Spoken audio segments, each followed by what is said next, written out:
Hi there everybody. Today's video I'm just gonna show you where to find the diagnostic socket on a Jaguar X-Type. This is a 2003 2-liter petrol automatic, and basically if you go into the driver's side and go under the footwell, you will see that the diagnostics port is just here. So it's pretty much close to the right hand side, as you can see. Now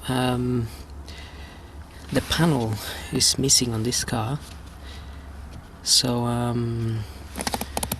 there might be a little cover on top of this on